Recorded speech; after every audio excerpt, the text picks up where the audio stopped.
ನಮಸ್ತೆ. ನಾನು ಬಲ್ಯಟಂಡ ಕೌಶಿಕ್ ಕುಟ್ಟಯ್ಯ ಅಂತೇಳಿ, ಪಾರಾಣೆ, ಕೊಡಗು. ನಾನು ಇಲ್ಲಿ ಕಾಣ್ತಾ ಇರೋ ಭತ್ತ ಏನಿದೆ, ಗದ್ದೆಗಳು, ಇದಕ್ಕೆ ನಾನು ಬ್ರಾಡ್ಕಾಸ್ಟ್ ಭತ್ತ ಬಿತ್ತನೆ ಮಾಡಿ ಈ ಬಿತ್ತನೆ ಮಾಡಿದ್ದೀನಿ.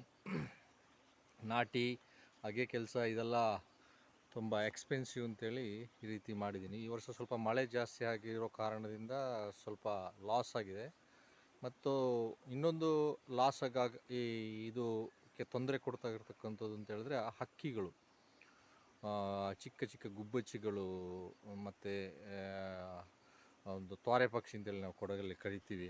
ಆ ಪಕ್ಷಿಗಳು ಸ್ವಲ್ಪ ತೊಂದರೆಯನ್ನು ಕೊಡುತ್ತದೆ. ನಾನು ಈ ಕೃಷಿ ವಿಜ್ಞಾನಿಗಳು ಯಾರಾದರೂ ನನ್ನ ಈ ವಿಡಿಯೋಗಳನ್ನ ನೋಡಿದ್ರೆ ದಯವಿಟ್ಟು ಈ ಬೀಜದ ಭತ್ತ ಏನು ಇದೆ ಅದಕ್ಕೆ ಏನಾದರೂ ಒಂದು ಕೋಟಿಂಗ್ ಮಾಡೋ ರೀತಿಯಲ್ಲಿ, ಆ ಕೋಟಿಂಗ್ ಮಾಡೋದ್ರಿಂದ ಆ ಹಕ್ಕಿಗಳು ಅದನ್ನು ಹೆಕ್ಕಿ ತಿಂತಕ್ಕಂಥದ್ದನ್ನು ನಾವು ತಡೆಗಟ್ಟಲಿಕ್ಕೆ ಒಂದು ಯಾವುದಾದ್ರು ಒಂದು ಮೆಥಡ್ ಇದ್ದರೆ ಅದರಲ್ಲಿ ತಾವುಗಳು ತೊಡಗಿಸ್ಕೊಂಡು ಅದ್ರ ಬಗ್ಗೆ ಒಂದು ಅಧ್ಯಯನ ಮಾಡಿ ರೈತರಿಗೆ ಉಪಕಾರ ಆಗೋ ರೀತಿಯಲ್ಲಿ ಮಾಡಿದರೆ ಇದು ತುಂಬ ಸಕ್ಸಸ್ಫುಲ್ಲಾಗಿ ಆಗುತ್ತೆ.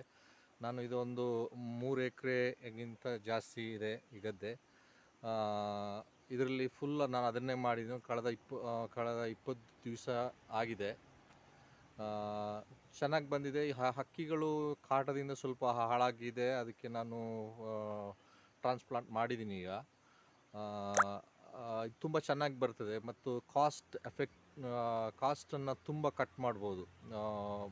ನಾಟಿ ಮಾಡೋದಿರ್ಬೋದು, ಹಾಗೆ ಮತ್ತು ಅದರ ಪೈರು ಕೆಲಸ ಮಾಡೋದಿರ್ಬೋದು, ಇದನ್ನೆಲ್ಲ ಮಾಡ್ಬೋದು. ಈ ಬರೀ ಒಂದು 3 ಎಕರೆಗೆ ನಾನು 3-4 ಜನ ಬಿತ್ತನೆ ಮಾಡಿರ್ತಕ್ಕಂಥದ್ದು. ಬೆಳಿಗ್ಗೆ 9 ಗಂಟೆಗೆ ಬಂದಿದ್ದಾರೆ, ಅವರು ಒಂದು 12ವರೆಗೆ ಅವ್ರ ಕೆಲಸ ಮುಗಿಸ್ಬಿಟ್ಟು ಹೋಗಿದ್ದಾರೆ. ಇಷ್ಟೊಂದು ಚೀಪಾಗಿ ಇದು ವರ್ಕೌಟ್ ಆಗುತ್ತೆ. ನಮಗೆ ತೊಂದರೆ ಇರತಕ್ಕಂಥದ್ದು ಅಂತೇಳಿದ್ರೆ ಹಕ್ಕಿಗಳು. ಈ ಹಕ್ಕಿಗಳನ್ನ ನಿಯಂತ್ರಣ ಅಂತೂ ಖಂಡಿತ ಮಾಡೋಕ್ಕಾಗೋದಿಲ್ಲ.